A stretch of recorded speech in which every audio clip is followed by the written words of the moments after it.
a nossa sessão e vamos esperando mais um minutinho aqui.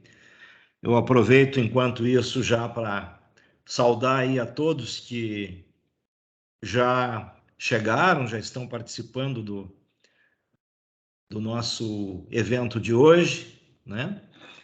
Eu vou pedir que após o início do evento a gente feche as câmeras e deixe só aquele que estiver palestrando, né, com a câmera aberta.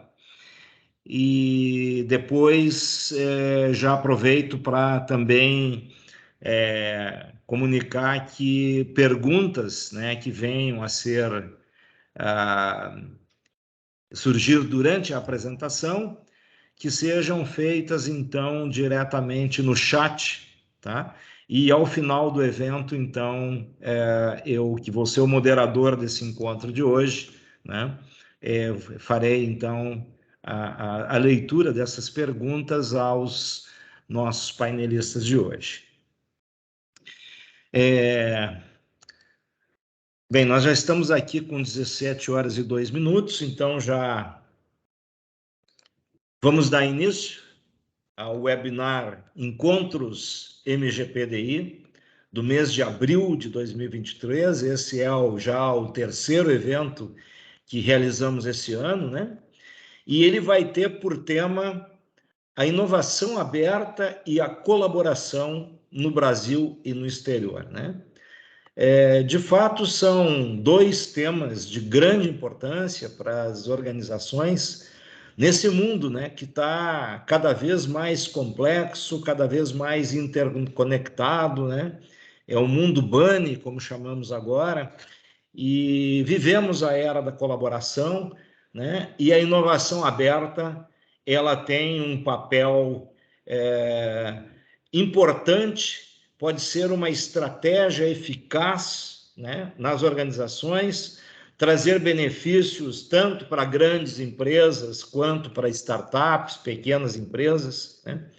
E, enfim, para que consigam, então, desenvolver seus projetos, né? Se adaptar rapidamente às mudanças de mercado, né? Às tendências tecnológicas e se manterem competitivas, né? Nesse mercado. E a gestão da colaboração também, por sua vez, é um tema muito relevante, né, para que as empresas possam aproveitar ao máximo esse potencial criativo, né, esse potencial inovador que os seus colaboradores, também os seus parceiros internos e externos, possam aportar, né, e a empresa então possa então se beneficiar de maneira eficaz então desses benefícios proporcionados pela colaboração. E a gente hoje vai ter, para falar desse tema, duas feras aqui que estão conosco, né, que vão nos trazer aí uns insights muito bacanas, né, sobre esses assuntos, né. Estou falando aqui do Marco Carvalho, que é o CEO da Matsa Group, e também mentor da ABMEN, Associação Brasileira de Mentores de Negócios, e diretor da Abrafip, né? Então, o Marco vai nos falar logo em seguida sobre a inovação aberta, Open Innovation, né? E o Kival Weber, que é coordenador executivo do MGPDI, né? O modelo de gestão da pesquisa, desenvolvimento e inovação. Ele vai explicar bem esse modelo, e é também conselheiro da Abrafip, né? Então, eu vou já, de imediato, passar a palavra aqui para o Marco, para que ele faça aí a sua intervenção e apresente aí as suas ideias. O Marco, como sempre, muito espirituoso, muito oportuno nas suas colocações. Aí, Marco, a palavra é sua. Obrigado, Antonioni, Kival, pelo convite. Prazer estar com vocês todos aqui. Vejo alguns nomes conhecidos aqui de amigos e colegas de trabalho. É uma honra poder estar aqui com vocês hoje. Esse assunto é um assunto que apaixona, porque vem sendo motivo de transformação do mundo nos últimos anos, né?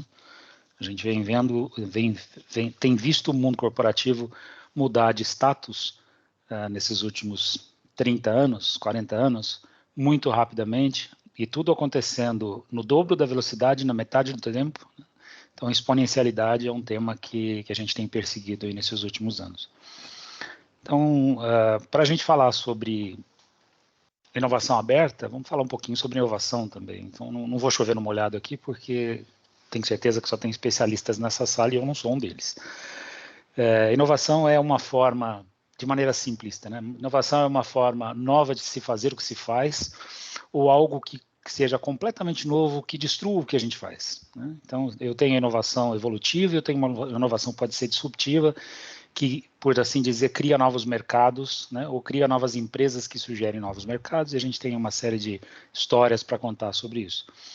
Mas o objetivo aqui hoje é falar sobre inovação aberta. E o que é isso, né? Inovação aberta é quando uma empresa que quer seguir esse processo de ou melhorar o seu produto, ou criar um produto novo, ou gerar uma nova experiência para o seu cliente, para o seu usuário, entra num processo de desenvolvimento de forma aberta, de forma colaborativa, né, com o mercado.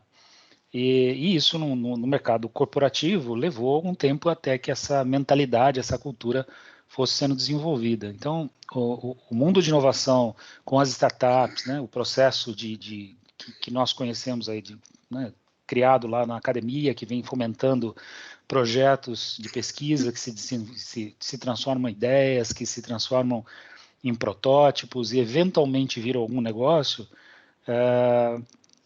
evoluiu para modelos de um ecossistema de inovação, onde as incubadoras se transformam em aceleradoras, né, e, de repente, o mercado corporativo se acha oportuno como participar disso. E começa a aparecer os programas onde as grandes empresas, que é natural que sejam das grandes empresas, começam a participar desse processo de criação de novos produtos, novos mercados, novas ideias, participando dele, seja financeiramente, seja com estrutura, seja com demanda, seja com serviço de subcontratação, né, de serviços. Enfim, isso gera um panorama completamente diferente para a economia, porque aquele pequeno criador, né, duas pessoas se juntam, um founder e um co-founder, tem uma ideia, essa ideia vai ao mercado, se valida como ideia, se constrói um produto mínimo viável, se testa esse produto, o mercado pagaria por isso, e aí você tem um protótipo e de repente alguém fala, poxa, isso é negócio, você tem negócio, então tem espaço para investimento, e aí aparece nascendo os investidores, e é nesse momento que a gente começa a ver o mercado corporativo se mexer, para aparecer como um possível investidor, ou eventualmente como um cliente desse mercado a partir do momento que esse ecossistema de inovação começa a se consolidar, né? Então, eu trouxe aqui algumas estatísticas e vou mostrar para vocês alguns gráficos aqui daqui a pouco, mostrando sobre existe uma organização que chama 100 Startups, que é uma organização brasileira que fica fazendo pesquisas contínuas sobre o ecossistema de inovação no Brasil. Então, eles têm lá um concurso, as startups se inscrevem e eles conseguem com isso mapear os dados do ecossistema brasileiro, que dá para a gente uma noção de onde nós estamos, né? Então, um pouquinho dos números que está aqui, assim, 75%, a cada ano, a gente tem mais 75% de startups entrando nesse programa de Open Innovation, ou seja, uma startup que entra pensando em que eu vou entrar e vou me relacionar com uma empresa no mercado corporativo, né? De 2019 a 2021, essa é a estatística que a gente tem, que é dito pelas pesquisas dessa organização, de que é estratégico para as corporações ter projetos de inovação aberta, e 55% é a taxa anual de crescimento desses programas dessa natureza, né? Do ponto de vista de investimento, é natural que nessa fase de ideação e de primeira experimentação, a gente tem aí o capital semente, o capital anjo, né, que são os primeiros rounds de investimento externo que acontecem, como os mais típicos, né? Não é muito comum uma empresa em fase de ideação e buscar um agente do mercado financeiro, como é um venture capital, ou um private equity, ou mesmo um banco, né? Normalmente ele se fica com cheques menores. Então, assim, a média de investimento nesse mercado no Brasil, esse último ano, esse número é de 2002, de 1,8 milhões de reais. Né? E aí tem uns números aqui que são bem interessantes. Assim, das 100 maiores desse programa que foram avaliadas, 50 ainda estão ativas em 2022. 20 receberam aportes de VC, ou seja, saíram do estágio de uma startup em early stage, em fase inicial. 5 delas foram adquiridas. Né? 4 delas receberam algum aporte de um outro ente que aparece no mercado corporativo, chamado Corporate Venture Capital. São estruturas financeiras dentro do mercado corporativo para poder investir nas startups com dinheiro corporativo. Né? 2 delas receberam aporte de crowdfunding ou de crowd equity seed money, que são plataformas colaborativas para que os investidores de menor aporte possam fazer um pool e fazer investimento. E 8 delas se tornaram unicórnios. Então, mostra para a gente a pujança desse ecossistema. Assim, de 100, 8 viraram unicórnios. Esse número é um número que não tem igual no mundo. Né? Então, esse relatório mostra para a gente que o Brasil está muito bem posicionado no ponto de vista de desenvolvimento desse ecossistema. Né? A gente teve um total de 2,5 bilhões de reais de investimento circulando nesse mercado, na avaliação desse último relatório. Né? E aí a gente se pergunta, né, quem são os melhores?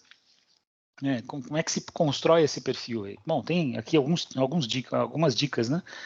Quem são as melhores startups? Elas são aqueles que têm pelo menos 2 founders e um deles tem que ser alguém que tem experiência de ter atuado na área core, né? Então, assim, 2 médicos se juntam e vão fazer um restaurante, nada contra o médico na cozinha, mas se ele não tem experiência de ter tido negócios anteriores nessa mesma área, não faz dele um bom candidato para estar nesse ranking aqui, pelo menos na primeira, na segunda, na terceira talvez. Então aqui fala, pelo menos um com experiência e que ele tenha experiência no ambiente de startup e que já tenha falhado algumas vezes. Então o processo de startup, uma característica é errar para aprender, né?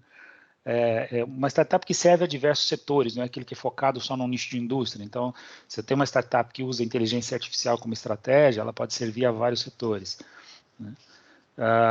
De categorias transversais, né? Então, HR Techs, Ed Techs, né? Que são startups que andam por vários segmentos da indústria. Pelo menos 4 anos de existência, que tem atração de 1 a 5 milhões de faturamento. Isso é outra característica que torna a startup atrativa. Está começando com uma causa ambiental, isso é um ponto muito importante, porque o aquecimento global, ESG são temas que têm trazido cada vez mais impacto, então isso é um ponto que tem sido observado, né? Que tem uma equipe de pelo menos de 11 ou mais pessoas. É claro que isso demanda startups que já têm alguma maturidade, que estejam no mercado onde esse tipo de contratação aconteça. Quer dizer que quem tem a founder e co-founder e tem um PowerPoint na mão não tem condição de ser um unicórnio? Tem. Vai conseguir seu primeiro anjo? Vai. O Airbnb começou assim, 2 pessoas de startup e um cara com cheque no Silicon Valley. Né? Outro ponto, o último ponto, é contratos de Open Innovation com 21 a 30 corporações, ou seja, para estar nesse ranking aqui, para se destacar nisso, precisa ter experiência de se relacionar com corporações. Não é simples ter relação com grandes empresas. O processo de onboarding, processo de cadastro, processo de compliance é extremamente denso e dá trabalho. Né? E do outro lado, né, das corporações, das Open Corps, que é como a gente chama as empresas que investem. Né? Bom, o número de startups nessas empresas dobra a cada ano. Né? Então, o número de interesse. Isso é um candidato a ser uma empresa que está nesse mercado. Que tem uma curva de aprendizado vigorosa, ou seja, o ecossistema de inovação dá uma chance para uma grande corporação errar muito mais rápido. Talvez até pelo mesmo preço, às vezes mais caro do que ele erraria internamente, mas ele ganha no tempo. Ele consegue fazer em 8 meses o que a linha de produção ou a linha de geração de produto interno levaria 2 anos para fazer na forma tradicional. E o número de interesse de venture ou de Open Corps, o índice de crescimento, né, de Open Corps, comparado com o número de startups interessadas em Open Innovation, aumentou mais. Né? Você tem mais organizações querendo fazer Open Innovation do que startups disponíveis para fazer isso, ou seja, significa que o mercado corporativo está de fato interessado, então tem capital, tem demanda, tem mercado para que esse ecossistema cresça de forma colaborativa. Outro ponto fundamental, o interesse dos executivos das grandes corporações vem crescendo notadamente. Tá? Então, isso mostra para a gente o quanto essa conexão startup-open corp pode ser frutuoso daqui para frente. Tá?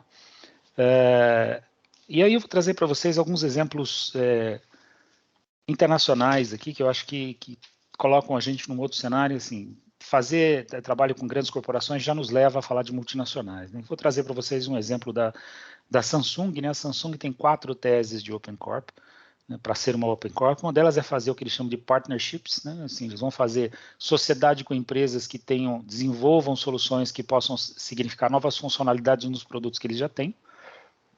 Eles têm uma característica chamada de venture, que é onde eles entram com dinheiro, né, para poder desenvolver startups que geram soluções que consomem os produtos dele. Um exemplo aqui é uma empresa chamada Mobin, que desenvolveu uma solução de mobile payment que facilita ou acelera as vendas dos mobiles da Samsung. Então, ela entrou com um aporte nesse sentido. Cria ambientes de aceleração, né? Esse é um outro terceiro ponto. Ele cria uma aceleradora, atrai lá para dentro startups, e aí cria um ambiente condutivo para eles ir dar aporte não só com dinheiro, mas com infraestrutura, com tecnologia, com suporte técnico, com a visão de demanda de mercado, para que ali nasça e cresça os potenciais partners ou ventures. Né? E, por último, aquisição, né? Aquelas que têm fundamentação suficiente podem ser adquiridas e fazer parte do grupo. Algumas somem, outras não, a marca permanece. É o caso da SmartThings, uma empresa de IoT, que foi adquirida pela Samsung, que ela tinha uma plataforma de IoT. A Samsung viu que IoT era estratégico para ela 5 anos atrás, fez essa aquisição e, a partir de então, a SmartThings continuou a ser no SmartThings, mas by Samsung. Tem um caso interessante de colaboração aqui, que eu acho notório, que é uma organização da África chamada United Genome Project, que é um estudante lá do Quênia que descobriu alguma coisa com relação, teve um achado com relação a uma droga para AIDS, e ele fez essa descoberta usando os dados públicos. Tá? E aí ele saiu com uma tese de que, assim, olha, o genoma do mundo se originou na África. Né? Toda a civilização, né, o ser humano, né, tem origem africana. Então, e o lugar onde a gente tem menos informação de genoma é na África. A gente tem muita informação sobre genoma na Europa e nas Américas, nos Estados Unidos, mas na África muito pouco, e eles têm pouco acesso. Ele, como tinha pouco acesso, trabalhou com pouco recurso, fez uma descoberta importante a partir de dados da Europa e dos Estados Unidos, conseguiu desenvolver uma tese para se melhorar uma droga de tratamento de AIDS, e aí lançou esse projeto para fazer um banco de genomas mundial de uma forma colaborativa e aberta. Adivinha de quem ele atraiu a atenção, né? De todas as farmas do mundo que estão interessadas em desenvolver droga nesse ponto. Então, uma outra forma curiosa de se desenvolver é uma ONG, United Genome Project, depois eu deixo para vocês aqui, enquanto a gente se fala aqui, o URL da empresa. Então, aqui que ele tinha uma boa causa, uma causa de impacto social, então todos os investidores de ESG vão querer entrar numa dessa, né? Alguma coisa que gera destaque, né? PR na mídia, e gera uma grande motivação interna para as pessoas que trabalham, para empresas que investem nessa área, né? A Lego tem um projeto interessante, eles têm 2 sites, né, de geração de ideias, só que aí a Lego usa um jeito diferente de fazer inovação aberta. Em vez de ir para a startup, ela abre para o usuário. Como eles são uma rede que tem milhares, se não milhões, né, ou bilhões de usuários, eles têm um site de cria uma ideia com Lego. E quando essa ideia tem mais de 10 mil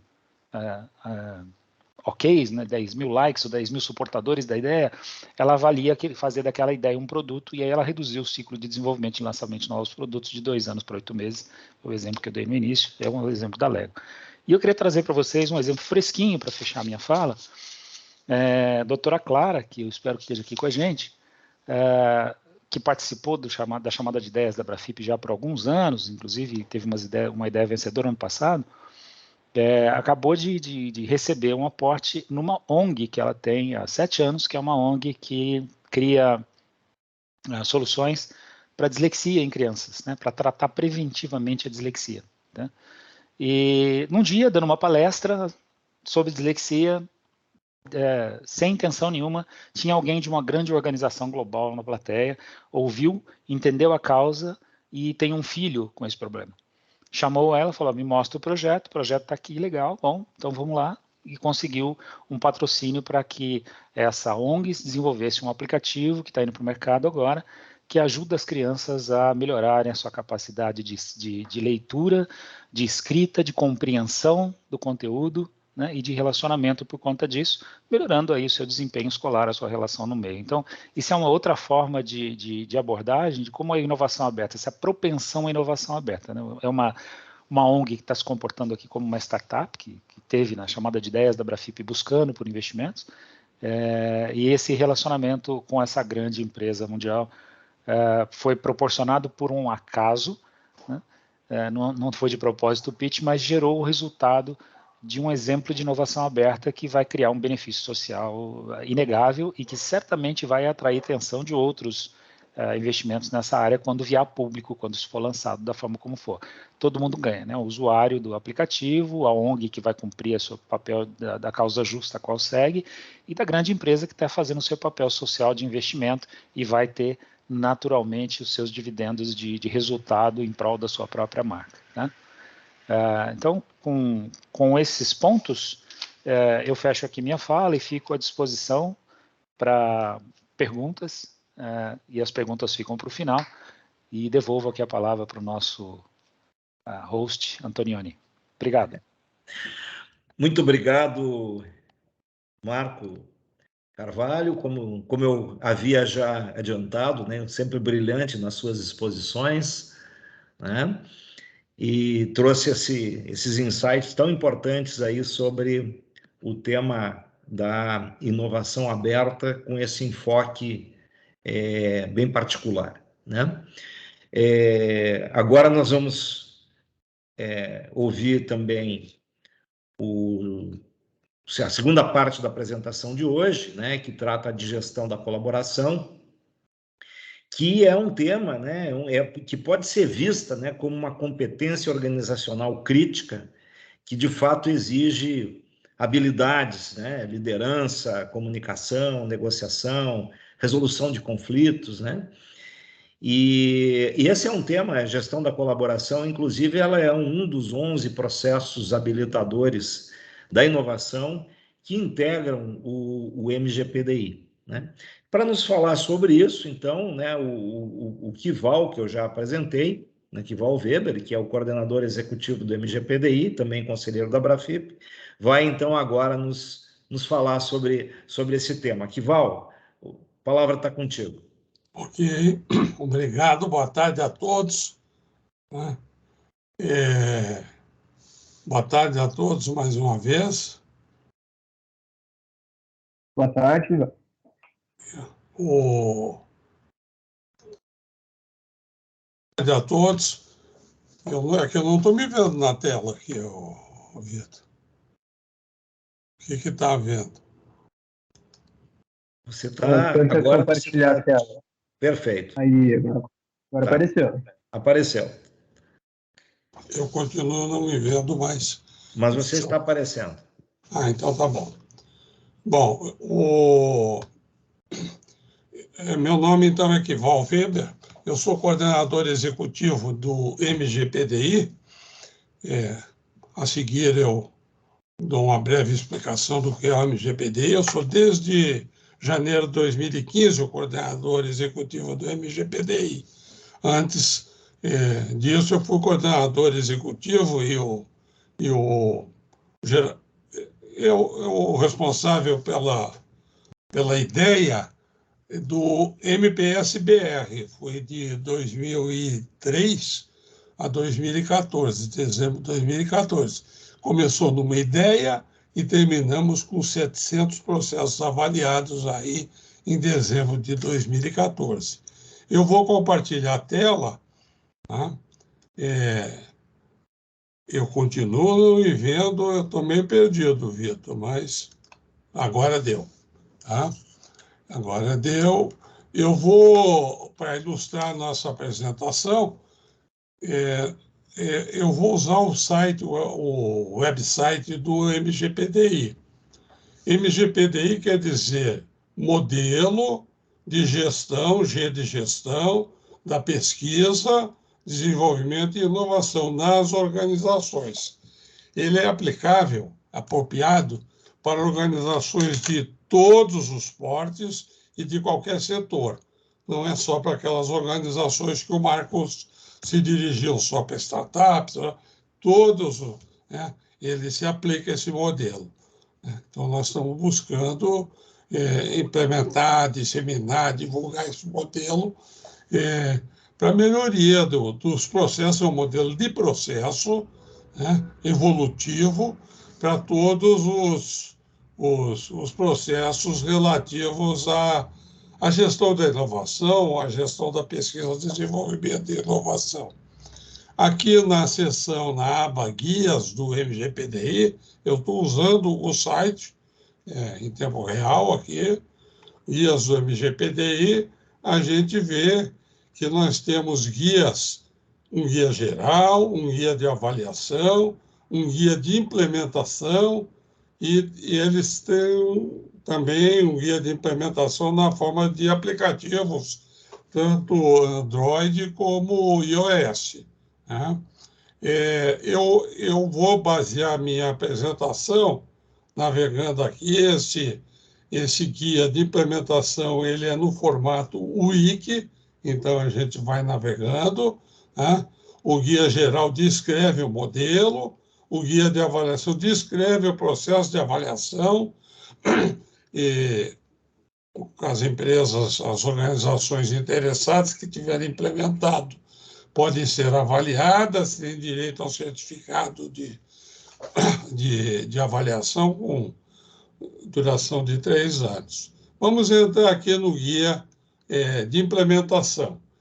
Eu peço ao Vitor, que está nos apoiando, que coloque aí no site, deixa aí registrado o website do MGPDI. Bom, o guia de implementação, né, ele orienta a implementação do MGPDI nas organizações. Ele não é um guia prescritivo, tipo receita de bolo, que só tem um jeito de implementar. Ele é um modelo de processos baseado em resultados esperados. Então, existem 3 perfis, 3 níveis de maturidade. Começa no perfil 1, depois se evolui para o perfil 2 e para o perfil 3. E nós temos aí contemplados 11 processos habilitadores da inovação, como o Antonioni mencionou. Né? Vamos ver quais são esses 11 processos. Né? Os 11 processos estão aqui em ordem alfabética, eu estou navegando novamente no guia. Tá? Mas, gestão de colaboração, que é o nosso foco hoje, gestão do conhecimento, governança de pesquisa, desenvolvimento e inovação, gestão de ideias, gestão de indicadores, gestão de inovação, gestão de pesquisa e desenvolvimento, gestão da propriedade intelectual, gestão do portfólio, gestão de projetos de PDI, gestão de riscos e oportunidades nas organizações.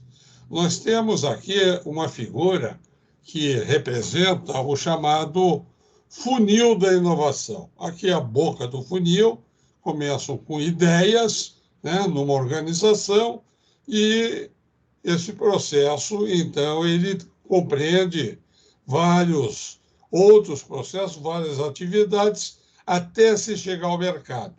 Essa é uma das definições importantes. Inovação, dentro do conceito de inovação aberta, ela só é se ela chegar ao mercado. Se ela não for, se ela for apenas uma ideia que virou um projeto, que virou uma tese, por exemplo, e não foi para o mercado, ela não é considerada inovação. Tem que chegar ao mercado. Então, nós começamos com ideias, e tem aqui o processo de gestão de ideias, que podem vir do mercado, de novas necessidades do mercado, ou podem vir de novas tecnologias, aqui com a evolução do estado da arte. A boca do funil, muitas ideias, das quais algumas são avaliadas e selecionadas por uma dada organização.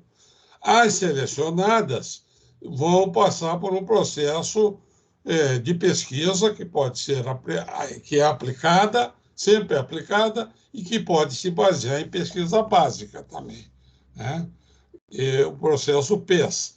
Depois, em um projeto, gestão de projetos de desenvolvimento, uma fase de desenvolvimento, aquela ideia que baseada em pesquisa começa a ser desenvolvida até virar um protótipo, um MVP, uma prova de conceito de serviço, onde a gente começa a entrar em produção, né? E na produção aqui a gente começa a fazer a gestão de portfólio dos projetos de inovação, ou trata aqui, né? Não é começa. Desde lá até aqui entra o projeto de gestão de portfólio. E aí vai para o mercado, né? E nesse funil, aqui são poucas que saem, entra muitos, são selecionadas algumas. Nesse processo há também perdas, e algumas chegam no mercado e algumas têm muito êxito no mercado. E aqui nós temos o processo de inovação, que ele descreve como uma organização, uma empresa pequena, média, grande, startup, de qualquer setor, desenvolve, aprimora a sua cultura de inovação. Temos processos de apoio, como governança da inovação, aqui o comprometimento das estratégias da empresa com o processo de gestão da inovação, gestão de indicadores da inovação, gestão de riscos e oportunidades, gestão do conhecimento, aqui no fim, gestão da propriedade intelectual ou industrial, né? E a gestão de colaboração, que também é um processo de apoio que está presente em todos, e é o nosso foco hoje, né? Numa inovação fechada, nós só temos a participação interna, as ideias geradas internamente, pesquisas apenas internas, desenvolvimento interno, produção interna, comercialização interna, só da própria empresa. No processo de inovação aberta, nós temos colaboração aqui fora, tanto com o mercado quanto com as ICTs, com o estado da arte aqui da ciência e tecnologia, seja na geração de ideias, seja na pesquisa, seja no desenvolvimento, seja na produção, seja na comercialização, na ida para o mercado, né? E o processo de colaboração também, né? Eu posso colaborar aqui na gestão de ideias, colaborar aqui com pesquisa, com parceria com o ICT, por exemplo. Eu posso ter colaborações internas e externas no desenvolvimento, né? Colaborações internas e externas, e colaborações, sejam elas no país ou no exterior, né? Produção idem, comercialização idem. Então, dito isso, vamos focar na gestão de colaboração. Vamos entrar aqui, o modelo é o modo wiki, né? Vamos entrar em gestão de colaboração. Para cada um desses outros 10 processos, são 11 aqui, nós podemos entrar. E a mesma estrutura. Eu vou focar na gestão de colaboração, que é o nosso assunto de hoje. Qual é o propósito, então, do processo de gestão de colaboração? O propósito é estabelecer e manter relacionamentos internos e externos que possibilitem o desenvolvimento de ideias ou projetos de forma colaborativa. É apontado aqui para cada processo, o processo, então, de gestão da colaboração, a sua importância na gestão da inovação de uma organização, e os benefícios esperados. E são apontados os resultados esperados, Então, eu havia dito que esse modelo MGPDI é um modelo de processos baseados em resultados esperados. Não existe uma única receita de bolo para atingir os resultados esperados. E você pode dizer, eu atingi e comprovar isso aí para cada um. São esperados no processo de gestão de colaboração 5 resultados esperados. 2 no perfil 1, a partir do perfil 1, melhor dizendo, né? Por quê? Porque ele se mantém no perfil 2 com mais exigências, com uma lupa assim, mais aprofundada, e mais 3 se mantém ainda no perfil 3 e mais 3 no perfil 3. O processo, o resultado qual 1, ele é o seguinte, né? A organização tem que implementar e demonstrar, assim, evidenciar que ela estimula interações e contatos internos e externos para fomentar a intercâmbio de conhecimento e aprendizagem colaborativa. Esse é o perfil 1. Eu posso apertar aqui também, clicar aqui no perfil 1, né, que isso daí é detalhado em termos de esse resultado, ele é aplicável nos 3 perfis, qual é o valor que ele agrega para as organizações, uma explicação, quais são algumas dicas, e não receitas de bolo, mas dicas para implementar esse processo. Né? Depois, perfil 2. Perfil 2, vamos aqui, as possibilidades de colaboração interna e externa para PDI em colaboração são identificadas, analisadas e acompanhadas. Da mesma maneira, né, aqui, esse perfil é aplicável. Isso é aplicável, esse processo call 2, os perfis 1, 2 e 3. Aqui se evidencia o valor que ele agrega, se dá uma explicação dele e dicas para implementação. Depois, o perfil 3, ou call 3, ele começa a ser... Não é que você não deva implementá-lo ou considerá-lo nos níveis mais baixos, mas ele começa, numa avaliação formal, a ser avaliado a partir do perfil 3. Os outros são desde o início. Né? O perfil 3, alianças e parcerias são identificadas, formalizadas e acompanhadas. Idem, né? O valor disso, uma explicação e dicas para implementar. O call 4, idem, né?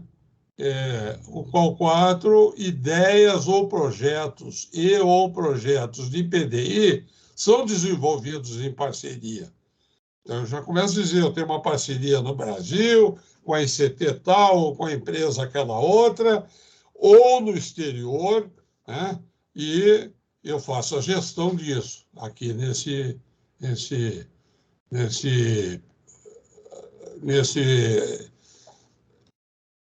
no call 4. Tá? Também ele é aplicável a partir do perfil 3, o valor, a explicação e as dicas. E, finalmente, o call 5. Né?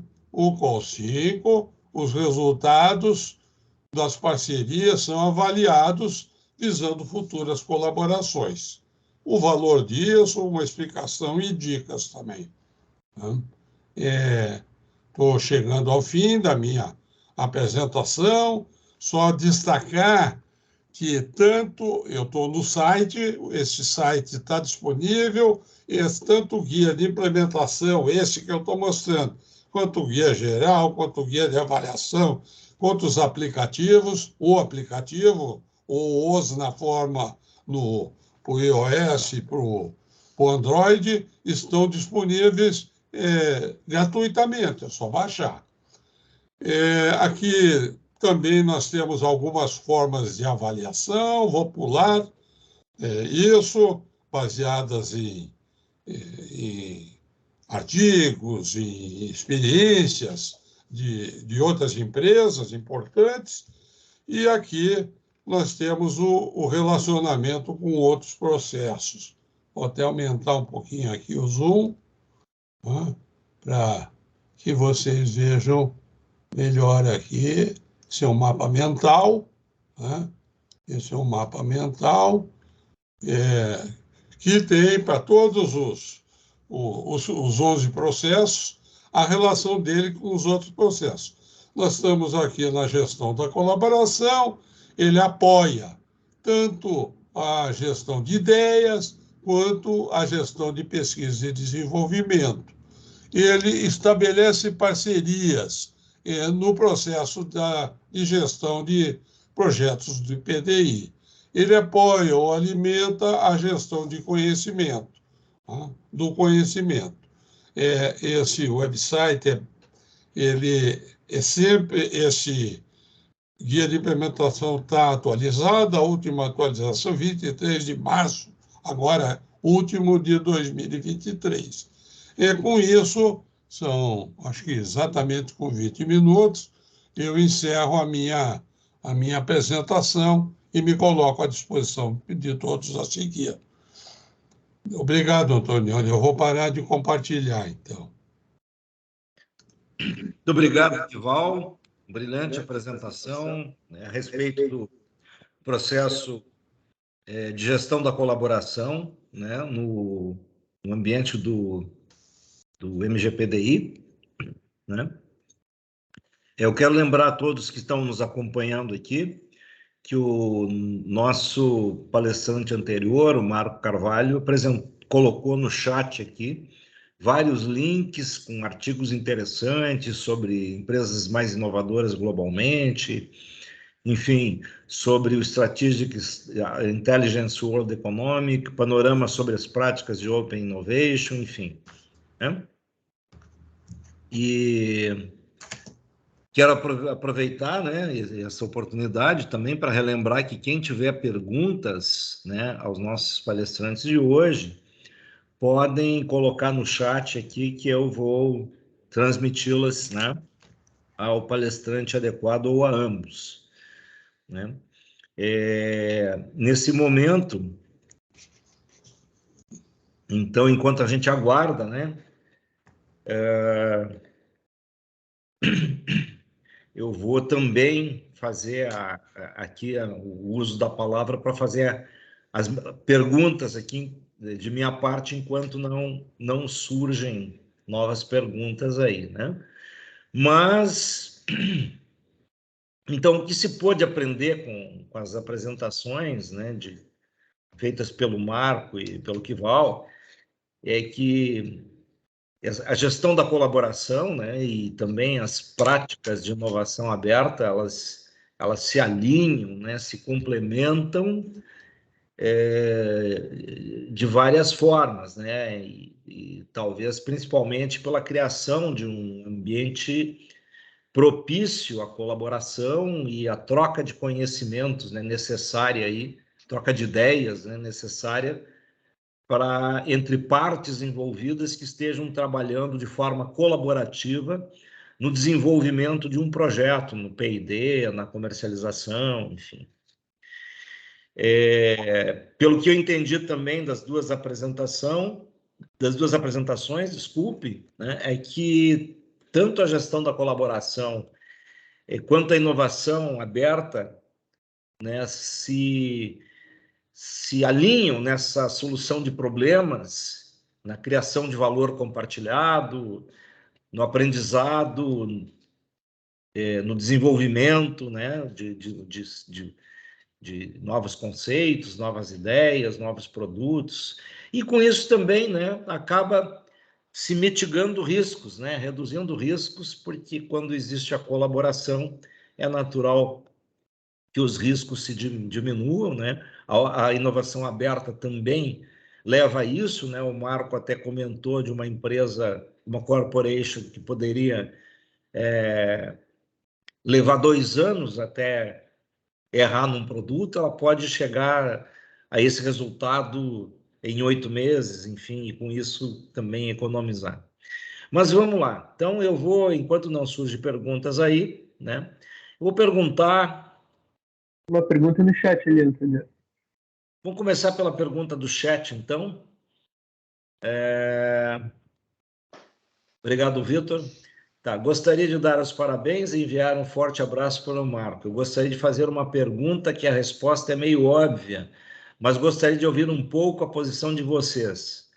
A pergunta é de qual o impacto que os GPTs, né, a inteligência artificial, né, já estão trazendo e trarão nas inovações e quais os segmentos que serão ou terão maior chance de disrupção.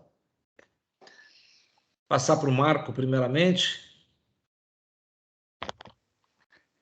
Grande Paulo Palhares, bom te ver aqui, meu amigo. Obrigado pela deixa do ChatGPT e outros GPTs da vida que estão vindo por aí. Isso se chama inteligência artificial generativa, né? Que é onde está essa categoria do GPT.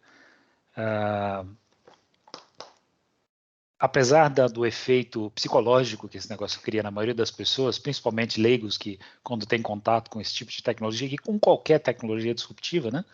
Eu me lembro uma vez que minha avó estava comigo no carro e eu parei num caixa eletrônico drive-thru do Itaú, na Avenida Brasil, aqui em São Paulo.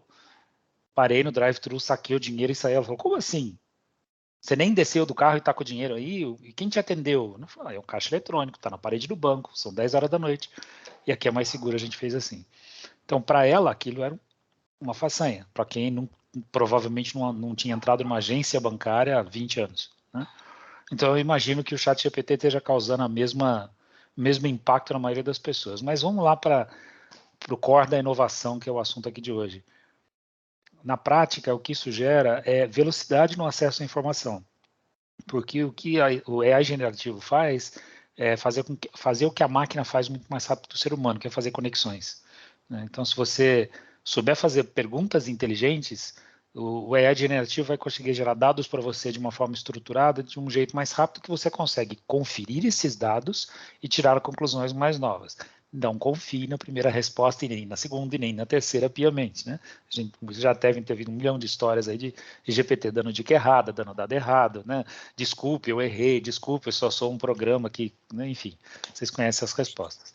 Então, na prática, é tecnologia sendo usada para gerar mais e melhor tecnologia, é assim que eu vejo. Então, contribui por demais, né? É mais uma tecnologia exponencial que vai fazer com que o processo de inovação se exponencialize ainda mais, usado da forma adequada. Como qualquer tecnologia, se usado da forma inadequada, vai dar direitinho no lugar errado, né? Eu acho que esse é o paradigma que a gente vive agora, né? Nós estamos entrando numa fase de Web3 agora, onde a descentralização está mudando o paradigma de relacionamento no mundo inteiro, e AI aplicado nesse meio vai trazer uma aceleração absurda para a forma como a gente troca o valor da informação na web, né? Até aqui, a gente trocou informação. Antes era dados, depois passou para informação, agora a gente está trocando o valor da informação. E a AI vai fazer uma base de aceleração para isso muito forte. A inovação tem muito a ganhar com isso. Claro que se a gente fizer o caminho de aculturamento, de educação, de formação das pessoas, né? O processo que o Kival trouxe aí de gestão de colaboração da LGPDI é extremamente importante para a gente ter o fundamento, né? A infraestrutura para fazer o conhecimento fluir da forma como precisa, né? Sem gestão de conhecimento, as ideias se perdem, não trocam de mãos com a colaboração, e aí vai embora. E com GPT, sem GPT, não vai, né? O GPT, para mim, como qualquer AI, acelera qualquer atividade processual. Semana retrasada, conversando com o meu advogado, ele falou, eu antes precisava de um modelo de contrato, eu pegava 5 contratos, dava na mão do meu estagiário, ele voltava com um contrato que era uma síntese daqueles 5. Agora eu dou para o GPT, tá? O GPT me volta com a síntese, aí eu pego a síntese e dou na mão do estagiário para ele depurar aquilo. Então ele promoveu o estagiário, agora está fazendo um trabalho mais nobre. Então, ao contrário do que muitos dizem, o GPT vai acabar com o emprego de muita gente, vai melhorar o nível se a gente souber usar da forma certa. Marco, aproveitando que você está falando aí, deixa eu te pedir para você falar um pouquinho sobre o cenário brasileiro de Open Innovation. Então, já falei um pouco sobre isso na minha apresentação, né? Mas dá para a gente aprofundar um pouco mais. Aprofundar um pouco mais e colocar... Vou tentar colocar na tela aqui, vamos ver se a mágica funciona.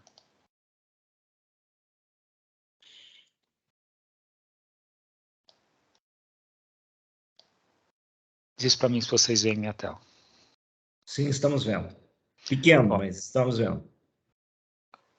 Esse é o quadro da Top 100 Open Startups, né? Que mostra quais são as empresas do mercado brasileiro que estão mais investindo nesse segmento. Né? Então, olha as 1, 2, 3 aqui em cima. Ambev, Suzano, ArcelorMittal. Né? E vai olhando a quantidade de empresas que a gente tem. Olha aqui embaixo, a gente tem uma startup que virou unicórnio, iFood, dentro desse ranking. A iFood é uma das que mais investe nesse meio hoje. E se a gente for olhar aqui, tem órgãos do governo, Embrapa, né, trabalhando pesado em cima disso. Muita empresa de energia, farmas, Boticário, empresas do mercado financeiro, né, Sicredi está aqui, Itaú está por algum lugar, Bradesco, Porto está aqui, que é do Grupo Itaú, enfim. Isso é uma visão do cenário brasileiro e o link dessa página está aí no chat que eu coloquei para vocês podem ter uma noção. E aqui está dividido por segmento, né? Quais são as mais das Open Corps, né? E aqui tem um pouco daqueles números que eu falei, né? De prática de Open Innovation de corporações startups no Brasil, como é que está o crescimento nos últimos anos, de 2016 a 2022, olha o quanto isso vem crescendo. E aqui a gente tem uma visão geral sobre o panorama entre corporações também, colocado de uma outra forma no ranking. Então, não vou me delongar aqui, mas para vocês terem uma noção de o quanto isso vem crescendo. Isso aqui é aquele item que eu falei, que a gente tem mais empresas, né? O crescimento de número de empresas interessadas em Open Innovation cresceu 95% média, e de startups 81%, ou seja, tem mais empresas querendo conversar com as startups do que startups disponíveis para isso. Isso mostra uma mudança de tendência no mercado. Olha a diferença do trend desse gráfico para esse gráfico. Então, a gente teve um salto exponencial aqui importante, que mostra que a gente precisa dar atenção para isso. Então, em poucas palavras, eu acho que isso responde a tua pergunta. Muito obrigado, Marco. Eu ainda não estou vendo novas perguntas no chat. Eu quero aproveitar, então, e provocar um pouquinho o Kival aí. Kival, qual é a diferença entre colaboração e cooperação? Eu sei que são duas palavras muito próximas, né? E você referiu muito ali que quando a inovação é fechada, né, quando a pesquisa é interna, a colaboração ela se dá internamente. Qual é a diferença entre essa colaboração interna e a colaboração externa? Enfim, como é que você